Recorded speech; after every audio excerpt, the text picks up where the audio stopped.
Hello friends, आप सभी लोगों का स्वागत है आपके अपने परिवार यूट्यूब चैनल फ्रेशर क्लासेस में। तो फ्रेंड्स, हम लोग इस वीडियो में आगामी एग्ज़ाम टीआरई 4 बिहार में जो टीचर वैकेंसी आने वाला है उसमें जो पीआरटी में जो मैथ पूछा जाता है उस लेवल का हम लोग यहाँ पर क्वेश्चन सॉल्यूशन या बोल सकते हैं कि क्वेश्चन प्रैक्टिस करेंगे। तो आइए आप लोग भी इस वीडियो पर आए तो वीडियो अंत तक देखिएगा, आपके लिए बहुत ही ये वीडियो हेल्पफुल रहने वाला है। और वीडियो पसंद आए तो वीडियो को लाइक कर दीजिएगा और अपने दोस्त में भी शेयर कर दीजिएगा। तो पहला प्रश्न, जैसा कि आप लोग देख रहे होंगे कि 4 अंकों की वह बड़ी से बड़ी संख्या ज्ञात कीजिए जो 10, 15, 18 से विभाज्य है। और आपके 4 ऑप्शन दिए गए हैं। तो 4 अंकों की वह बड़ी से बड़ी संख्या ज्ञात करने बोल रहा है। तो क्या होगा, तो हम 4 अंक, यहाँ पर हमारे कितने 4 अंक, तो 4 अंकों की बड़ी से बड़ी संख्या क्या होती है, तो 4 को 9 यही होता है बड़ी से बड़ी संख्या। ज्ञात कीजिए जो इतना इतना से विभाज्य है। अब ये तो हो गई, ये जो संख्या हो गई वो 4 अंकों की सबसे बड़ी संख्या हो गई, लेकिन ये जो है 10, 15, 18 से विभाज्य भी होना चाहिए संख्या। तो विभाज्य है कि नहीं ये चेक करने के लिए क्या करेंगे, इस दिए गए संख्या का हम लोग क्या करेंगे, एलसीएम निकाल लेंगे। तो एलसीएम निकाल लेते हैं इसका, 10 का, 15 का, 18 का। ठीक है, तो कितना आएगा, देखिए 10, 15 का अगर करें, इसको ब्रेक करें तो 5, इसको ब्रेक करें 5, 3, इसको ब्रेक करें तो 9, 2, तो 9 आ जाएगा। यहाँ से इसमें 3, ये 9 हो जाएगा और आपका 5 हो जाएगा और 2 हो जाएगा, यही होगा। तो आपका बन जाएगा एलसीएम आ जाएगा 10, 90, मतलब एलसीएम कितना आएगा, 90 आ जाएगा फ्रेंड्स। ठीक है, 90 आ जाएगा, 10, 15, 18 का 90 एलसीएम आया। अब जो एलसीएम आया फ्रेंड्स, अब उससे क्या करना है, ये जो 4 अंक की बड़ी संख्या ली है उसको भाग्य देख के देखना है। तो 90 से भाग देना है इस दिए गए संख्या को। ठीक है, तो 90 से एक बार में लगाएंगे तो फिर 9, फिर 9 आएगा, फिर 90 से लगेगा, फिर 9 आएगा, फिर 9 से लगाएंगे, 90 से लगाएंगे एक बार, फिर 9 आएगा। तो 4 अंकों की बड़ी संख्या बोला। अब देखिए ये 9 क्या है, ये एक्स्ट्रा आ रहा है। ये क्या आ रहा है, एक्स्ट्रा ही तो आ रहा है ना। ये अगर एक्स्ट्रा नहीं आता तो हमारा लग जाता। तो इसका मतलब क्या है, ये जो 4 अंकों की बड़ी संख्या मतलब 4, 9 लिए थे उसमें अगर एक 9 घटा दे, ये जो एक्स्ट्रा आ रहा है, तो हमारा अगर 9, 9, 9, 0, इसका मतलब ये जो संख्या है यहाँ पर जो 9 है, ये 9 की जगह पर हमारा 0 होता तो हमारा ये संख्या पूरा किससे है, 90 से भाज्य हो जाता। 90 से कहने का मतलब है कि हमारा 10, 15, 18 से भाज्य हो जाता।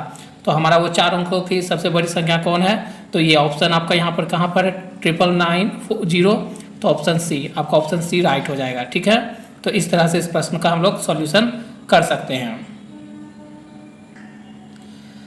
अगला प्रश्न है, यदि px बराबर x cube plus 3x² minus 3 एवं qx बराबर 2x cube minus 5x plus a को x माइनस 4 से भाग देने पर एक ही शेषफल आता है।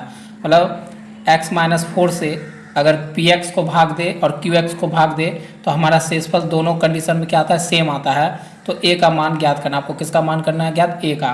तो शेषफल दोनों का सेम है। शेषफल क्या है, शेषफल जो px फंक्शन का आ रहा है वही शेषफल किसका आ रहा है, तो q फंक्शन का भी आ रहा है। ठीक ना, तो दोनों का शेषफल बराबर है। तो हम कह सकते हैं कि इससे भाग दे रहे हैं तो हमारा फैक्टर है ये, तो ये फैक्टर को हम लिख सकते हैं x माइनस 4 बराबर 0। तो ये क्या हो जाएगा, x बराबर 4, x का मान कितना आ जाएगा 4, x का मान कितना आ जाएगा 4। ठीक है, तो हम इस दोनों का शेषफल बराबर है तो हम इक्वेशन को एक दूसरे के बराबर में लिख सकते हैं। ठीक है, कंडीशन हमारे पास दिया गया है। ठीक ना, ऐसे लिख सकते हैं, ये a है। तो आप देखिए हम x बराबर सभी जगह 4 पुट कर सकते हैं। तो यहाँ पर a 4 का यहाँ पर क्या हो जाएगा क्यूब प्लस 3, यहाँ पर 4 का क्या हो जाएगा स्क्वायर माइनस 3 बराबर 2, यहाँ पर 4 का क्या हो जाएगा क्यूब माइनस यहाँ 5 गुना 4 प्लस a, हमको a का मान ही निकालना है। तो यहाँ पर देखिए 4 क्यूब है। ठीक है, और यहाँ पर भी 4 क्यूब, तो इसको कर लेते हैं। तो कितना होगा 64a 64a प्लस यहाँ पर 4 का 16, 16 गुना 3 माइनस 3, यहाँ पर होगा 2 गुना में 64 और यहाँ पर 20 प्लस a, यही होगा। अब देखिए तो अगर हम इसको गुना करें तो 64a प्लस गुना 18, 3 4, ठीक है, माइनस 3 बराबर में इसको गुना करें 4 8, 4 12 माइनस 20 बराबर में a। इतना आएगा। अब देखिए यहाँ पर इसको हम घटा लें, मैं यहाँ लिखता हूँ, यहाँ पर 64A अब प्लस यहाँ पर घटाएंगे कितना आएगा, 8 में 3 जाएगा तो 45 आ जाएगा। अब बराबर में यहाँ पर ये इस दोनों को घटाया तो कितना आएगा, 108 हो जाएगा। 128 में 20 जाएगा और हमारा क्या है, प्लस ए है, यहाँ पर हमारा प्लस होगा, प्लस ए है। ठीक है, हमारी इक्वेशन यहाँ तक आ गया। अब हमको क्या करना है कि इस ए को इधर ले आते हैं तो ये हो जाएगा 63A। ठीक है, एक इसमें घट जाएगा 64A में, और 108 में इस तरफ से इस तरफ 45 को इधर ले जाएंगे तो माइनस हो जाएगा, तो -45, तो ये 63A बराबर कितना हो जाएगा, 8 में 5 जाएगा 3, और यहाँ से 10 में 4 जाएगा 6। 63 से 63 कटेगा तो ए का मान कितना आ जाएगा, 1। तो ए का मान ही हमसे पूछा था फ्रेंड्स, तो ए का मान हमारा निकल गया। ठीक है, तो अगला प्रश्न है फ्रेंड्स, ए की आयु और बी की आयु के 2 गुने का योग 42 वर्ष है। क्या बोला कि ए का आयु है, ठीक है, और बी के आयु के 2 गुने, तो ए का आयु ए ही मान लेते हैं, अब बी के आयु हम मान लेते हैं 2b, तो 2 गुने का योग कितना है, 42 वर्ष है। ठीक है, जब ए की आयु के 2 गुने, अब ए की आयु कितना कर दिए, 2 गुना कर दिए। ठीक है, ए की आयु के 2 गुने को बी की आयु के 3 गुने, कितना, 3 गुने, तो 3 गुना कर देते हैं। इस दोनों का 3 गुने के जोड़ा जाता है तो योग कितना निकल के आता है, 69। ठीक है, वर्ष प्राप्त होता है, तो ए और बी की आयु का योग ज्ञात कीजिए, यही बोला है। तो हमारे पास क्या होगा, 2 समीकरण आ गया है। ठीक है, अब इस 2 समीकरण को हल कर लेते हैं। कैसे करेंगे, तो कैंसल आउट कर लेंगे। अगर हमको 2 को कैंसिल करना है, इसको 2 से गुना, इसको हम 1 से गुना कर लेते हैं, इसका यहाँ से कोएफिशिएंट से, तो ये पूरा गुना होगा, यहाँ इसमें अंदर पूरा गुना होगा, तो हमारा क्या बनेगा, 2a प्लस में 4b बराबर 2 4 गुना 8, और यहाँ पर बनेगा 2a प्लस 3b बराबर में 69। साइन चेंज कर लेते हैं, साइन चेंज करेंगे तो ये कैंसिल आउट हो जाएगा। अब हमारा यहाँ कितना बचेगा, b बचेगा, क्योंकि एक प्लस में और एक माइनस में है, और यहाँ पर हमारा क्या बनेगा, तो 14 में 5, और यहाँ पर क्या 7 में 1, 15, तो b का आ गया 15 वर्ष, b का एज कितना है, 15 वर्ष। तो हमको a का भी तो निकालना है, तो हम a का निकालने के लिए क्या करते हैं, किसी एक इक्वेशन में, मान लीजिए एक इक्वेशन पहला लेते हैं, a प्लस 2b बराबर कितना था, 42, तो b का मान यहाँ रख लेते हैं, तो b का मान कितना हो जाएगा, 15 यहाँ गुना करेंगे तो 30 बराबर में 42, तो कितना हो जाएगा, इधर ले जाएंगे 30 को तो माइनस हो जाएगा, तो a बराबर कितना निकलेगा, 12। तो a का आयु कितना निकला, 12 वर्ष, इसका b का 15 वर्ष। इसी दोनों का क्या बोल रहा है, योग बोल रहा है, तो दोनों का योग कर देंगे, a प्लस b का योग बोला है, तो a का मान निकला 12, b का मान 15, तो कितना हो जाएगा, 5 2 7 27, मतलब 27 वर्ष। दोनों का योग कितना था, दोनों मिला के आयु कितना होगा, 27 वर्ष। ऑप्शन अभी नहीं लिए, शामिल नहीं किए फ्रेंड्स, लेकिन ऑप्शन बी है। ठीक है, ऑप्शन आपको इस तरह से मैं यहाँ दे देता हूँ।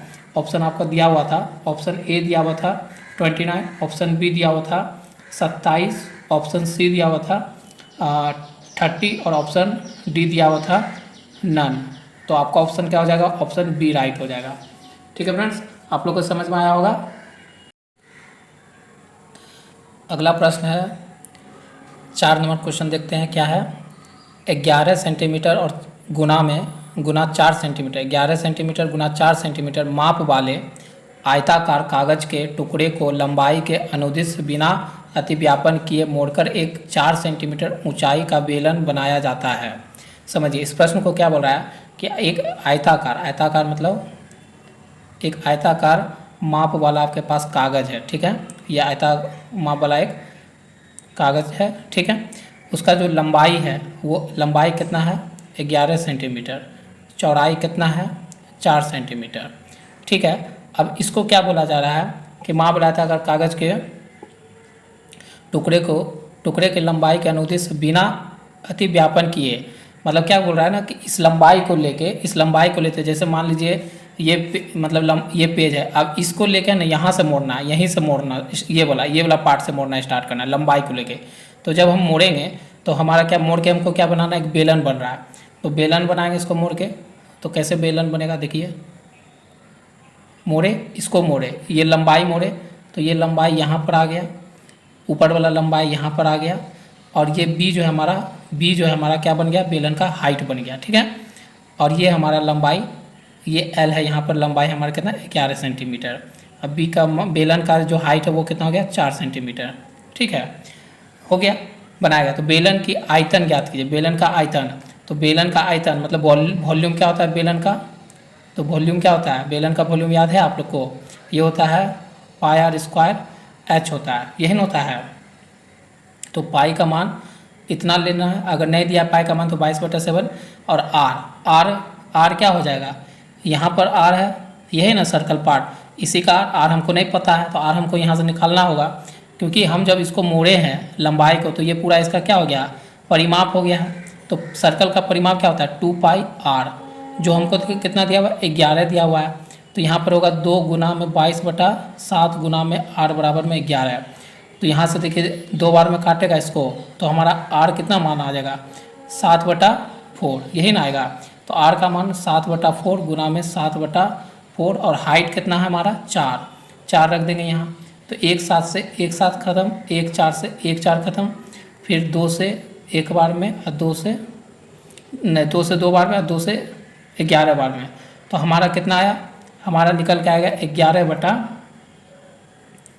11/11 क्या निकला 2 निकला, 11/2 निकल के आया। और कुछ है, अच्छा एक 7 ऊपर में बच रहा था फ्रेंड्स, एक 7 यहाँ पर देखिए बच रहा है ना, तो 7 को गुना करेंगे यार कितना 77 आ जाएगा, 77/2, और 77/2 को जब भाग दीजिएगा तो वो कितना आएगा आपका, तो वॉल्यूम आ जाएगा कितना बेलन का, 77/2 को भाग दीजिए कितना आएगा, तो 3 का 6, हाँ 3 का 3 6, मतलब 3 बार में लगाइएगा, 3 का 6 1, फिर 8 का 16 लगेगा ना, 8 का 16, फिर 1 बचेगा 55 10, मतलब इतना सेंटीमीटर क्यूब वॉल्यूम निकल जाएगा,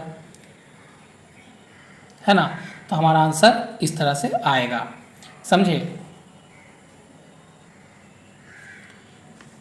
अगला प्रश्न है, निम्नलिखित कथनों में असत्य मतलब फॉल्स स्टेटमेंट मतलब कथन ज्ञात कीजिए। मतलब निम्नलिखित कथनों में असत्य कथन आपको ज्ञात करना है। 4 ऑप्शन है, इस चारों में से कौन सा बात गलत है, कौन सा स्टेटमेंट गलत लिखा हुआ है वो आपको खोजना है। तो वर्ग एक समचतुर्भुज होता है, सम मतलब बराबर, और चतुर 4, चतुर मतलब 4, और भुज मतलब भुजा, मतलब चारों जो भुजा है वो समान होता है वर्ग में। वर्ग मतलब क्या बोलते हैं, इंग्लिश में बोलते हैं स्क्वायर। तो एक देखिए, एक स्क्वायर जब बनता है तो ऐसे बनता है। तो चतुर मतलब 4 भुजा, 1 भुजा 2 भुजा 3 भुजा 4 भुजा, है ना। तो चारों भुजा क्या होता है, समान होता है, बराबर होता है, सम का मतलब समान होता है। तो वर्ग में ऐसा होता है, इसका भी मान इसका भी मान इसका भी मान इसका भी मान। तो चारों भुजा का क्या होता है, वर्ग में चारों भुजा बराबर होते हैं ना। तो ये बात तो सही ही है, पहला सही हमको, लेकिन गलत वाला खोजना है। अच्छा 2 नंबर देखिए, बी नंबर पढ़ते हैं। आयत एक समचतुर्भुज है। आयत मतलब इंग्लिश में क्या होता है, रेक्टेंगल। तो आयत कैसे बनता है, आयत कुछ ऐसा बनता है ना। तो आयत में बोल रहा है, ये भी 4 भुजा होता है, चतुर्भुज 4 भुजा है, लेकिन क्या सब बराबर होते हैं इसमें, ये इसके बराबर होता है लेकिन ये इसके बराबर होता है। चारों भुजा बराबर है नहीं है ना चारों भुजा, तो ये बात रॉन्ग है, कथन पहला तो मिल गया। और चेक कर लेते हैं कि समद्विबाहु समलंब चतुर्भुज एक समांतर चतुर्भुज होता है। देखिए समद्विबाहु, सम का मतलब हो गया समान, द्विबाहु भाई समलंब चतुर्भुज एक समांतर चतुर्भुज होता है, नहीं ये कभी नहीं हुआ। सम द्विबाहु देखिए, समलंब चतुर्भुज दो मतलब 2 भुजा इसमें बोल रहा है कि बराबर है, मान लीजिए 2 भुजा बराबर है, ठीक है। और चतुर्भुज एक समान था, इसमें भी 4 भुजा है, मतलब एक तरह का रेक्टेंगल जैसा ही है। तो इसमें क्या है, 2 भुजा तो बराबर है, ठीक है, और दोनों भुजा समलंब है, मतलब समलंब है। तो चतुर्भुज एक समांतर चतुर्भुज होता है, नहीं ये एक समांतर चतुर्भुज ये भी नहीं होता है। तो ऑप्शन सी भी हमारा गलत है। तो ऑप्शन डी क्या हो जाएगा, इसमें से कोई नहीं, ऑप्शन डी राइट हो जाएगा। क्या हो जाएगा, ऑप्शन डी राइट हो जाएगा। ओ नहीं सॉरी, तो इसमें तो असत्य खोजना था ना, असत्य। तो ये दोनों बातें गलत है, ऑप्शन बी भी गलत है, ऑप्शन सी भी गलत है, हमको गलत ही करना था। तो इसमें जो होगा ऑप्शन एक और जानते हैं कि टीचर जो था बिहार टीचर वैकेंसी में 5 ऑप्शन दिया जाते हैं। एक ऑप्शन यहाँ पर होगा कि 1 से अधिक, तो इसमें होगा 1 से अधिक वाले में सही होगा। ठीक है, तो ऑप्शन बी ऑप्शन सी दोनों गलत स्टेटमेंट है। अगला प्रश्न है -3 गुना 5 बराबर 5 गुना -3। ठीक है, लिखने में निम्न में से किस नियम का व्यवहार हुआ है। मतलब ये जो इक्वेशन आपको दिख रहा है -3 गुना 5 बराबर 5 गुना -3, इसको लिखने में कौन सा नियम लगा है यहाँ पर। ठीक है, तो बताइए कौन सा नियम है। 4 ऑप्शन आपको दिए गए, कौन सा नियम है। तो देखिए वितरण नियम, वितरण नियम आप समझते हैं। वितरण नियम जो होता है वितरण, वितरण मतलब क्या, बांटना। तो वितरण नियम का जो लिखने का नियम स्ट्रक्चर होता है वो कुछ इस तरह से होता है, AB+C। तो इसको हम लिखेंगे इसे AB प्लस में AC, ये होता है वितरण नियम। तो क्या वितरण नियम में लिखा हुआ है, नहीं। अच्छा, ऑप्शन बी देखिए साहचर्य नियम। साहचर्य नियम, साहचर्य नियम कैसा लिखा था, इसका स्ट्रक्चर कैसा था, कुछ ऐसा होता है इसका स्ट्रक्चर। तो ये होता है साहचर्य नियम, तो ऐसा भी नहीं है। घातांक नियम क्या होता है, घातांक नियम, घातांक नियम मतलब होता है पावर में लिखा हुआ, जैसे a पे पावर x और a पे पावर y, ऐसा भी तो कुछ नहीं लिखा हुआ है, तो ये घातांक नियम। तो इस ऑप्शन में यहाँ पर कोई नहीं दिख रहा है, तो यहाँ पर क्या होगा, कोई नहीं। यहाँ पर ये जो लिखा हुआ ये स्टेटमेंट किस नियम के द्वारा लिखा है, यहाँ पर ऑप्शन नहीं है। लेकिन मैं बता दूँ ये जो है ये आपका लिखा हुआ है किस नियम में, मैं यहाँ पर बताता हूँ। ये आपका लिखा हुआ है क्रम विनिमय, किस में लिखा हुआ है, क्रम विनिमय नियम में लिखा हुआ है ये। ठीक है, क्रम विनिमय नियम में क्या बोलते हैं, एक इधर लिखिए या इधर लिखिए सेम बात है, इसको गुना करिएगा कितना आ जाएगा -15, या इसका क्रम बदल दीजिए, चेन क्रम मतलब क्रम स्थान बदल दीजिए, जब भी इसका इधर वाला को गुना करेंगे कितना आ जाएगा, -15 ही द्वारा दोनों तरफ संख्या का अंकों का क्रम, डिजिट का क्रम बदलने से उसके मान पर कोई फर्क नहीं पड़ रहा है। तो इस तरह के नियम को क्या बोलते हैं, क्रम विनिमय नियम बोलते हैं। तो ये जो लिखा हुआ था वो किस में लिखा हुआ था, क्रम विनिमय नियम में लिखा हुआ था। ठीक है फ्रेंड, तो आपको समझ में आया होगा। अगला प्रश्न देखिए फ्रेंड्स क्या है, एक शंकु की पूर्ण सतह, पूर्ण मतलब संपूर्ण सतह का क्षेत्रफल 18 वर्ग मीटर है और उसकी तिर्यक ऊंचाई आधार की त्रिज्या की 2 गुनी है, तो आधार का क्षेत्रफल ज्ञात करिए। तो शंकु क्या होता है फ्रेंड्स, इस तरह का होता है, जैसे टोपी, एग्जाम्पल में बर्थडे जो टोपी पहनते हैं वो। तो इसमें जो होता है ये होता है L, तिर्यक इसको बोलते हैं, इधर वाला बोलते हैं क्या बोलते हैं, यहाँ पर देखिए लिखा हुआ था कहाँ गया, हाँ तिर्यक ऊंचाई, इसको बोलते हैं तिर्यक ऊंचाई। ये होगा आपका सिर्फ ऊंचाई, और ये आपका क्या हो गया, ये हो गया त्रिज्या, ये हो गया आपका त्रिज्या, जिसको R से रिप्रेजेंट करते हैं। ठीक है, तो यहीं पर बोल रहा है कि शंकु की पूर्ण सतह का फॉर्मूला जानते हैं, टोटल सरफेस एरिया, जिसे इंग्लिश में बोलते हैं टोटल सरफेस एरिया। क्या होता है कोन का, वो होता है πr_l प्लस नीचे वाला सर्कल का πr²। तो टोटल सरफेस एरिया आप देखोगे तो आ जाएगा पाई कॉमन r कॉमन, तो l प्लस r यही आएगा। अब टोटल सरफेस एरिया का आपको मान दिया हुआ है फ्रेंड्स 18, ठीक है, और πr_l अभी हम रख लेते हैं, क्योंकि यहाँ पर एक कंडीशन लगाया है कि उसकी तिर्यक ऊंचाई आधार की त्रिज्या का आधार ये है, और आधार की त्रिज्या r है, त्रिज्या की 2 गुनी है, मतलब 2r, मतलब l जो है 2r के बराबर है। तो आधार का क्षेत्रफल, तो l का मान तो हमको यहाँ पर मिल गया, तो पाई का मान बैठाते हैं 22/7। यहाँ पर हमको r का मान निकालना होगा, क्योंकि आधार का क्षेत्रफल, और आधार हमारा एक तरह का कौन है, आधार आपका एक सर्कल है। तो सर्कल के लिए, सर्कल का अगर निकालना है एरिया, तो r का मान चाहिए, रेडियस।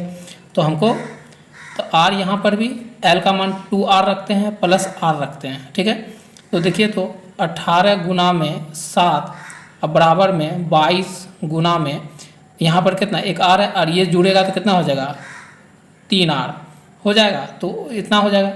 अब और करते हैं, 2 से अगर 2 से काटे तो 11, 2 से काटे 9 बार में, ठीक है। फिर यहाँ से 3 से काटे तो 3 बार में, अब नहीं कटेगा तो 3 गुना में हमारा 7 अब बराबर में 11, और यहाँ पर कौन बचा, r² बचा, यही ना बचेगा। यही बचेगा। हाँ, यही बचेगा। तो हम क्या कर सकते हैं कि हमारा आर स्क्वायर का मान क्या निकलेगा, 21/11 यही निकलेगा। अब देखिए हमारा यहाँ पर बोल रहा है कि आधार, सर्कल का ये आधार है, मतलब सर्कल है, ये क्या है, वो सर्कल बनाएगा। तो हमारा आर का मान कितना आया, आर का मान आया 21/11, लेकिन ये है रूट, अगर इसको स्क्वायर हटाएंगे तो ये रूट में आ जाएगा, तो इधर रूट में आ जाएगा ऐसे। तो हमारा सर्कल का एरिया क्या होता है, पाई आर स्क्वायर होता है। तो पाई का मान रख देते हैं 22/7, ठीक है। और आर स्क्वायर अगर इसलिए हम नहीं भगाए थे, स्क्वायर नहीं होता, अगर आर को स्क्वायर में ही रखेगा तो 21/11 होगा। तो यहाँ पर सिंपली 21/11 बैठाने में हमको ईजी होगा, बैठा दिए। तो 7 से ये गया 3 में, 11 से ये गया 2 बार में। तो सर्कल का जो इसका जो आधार का जो क्षेत्रफल आया, एरिया जो आया, इंग्लिश में एरिया बोलते हैं, वो कितना आया 6, और किस में, तो मीटर स्क्वायर में। तो 6 मीटर स्क्वायर, समझे, क्योंकि आपका ऑप्शन जो है फ्रेंड्स वो कट गया फ्रेंड्स। अच्छा, इसको देखिए यहाँ पर मैं कर दिया हूँ, ठीक है। और आपके ऑप्शन जो थे वो बुक में दिए गए थे, वो ऑप्शन आपका ऑप्शन में यहाँ लिख देता हूँ 6 मीटर स्क्वायर, और यहाँ पर दिया हुआ था 7 मीटर स्क्वायर, और यहाँ पर दिया हुआ था 8 मीटर स्क्वायर, और डी में दिया गया था 9 मीटर स्क्वायर। तो आपका 6 मीटर आया, तो ऑप्शन बी राइट हो जाएगा।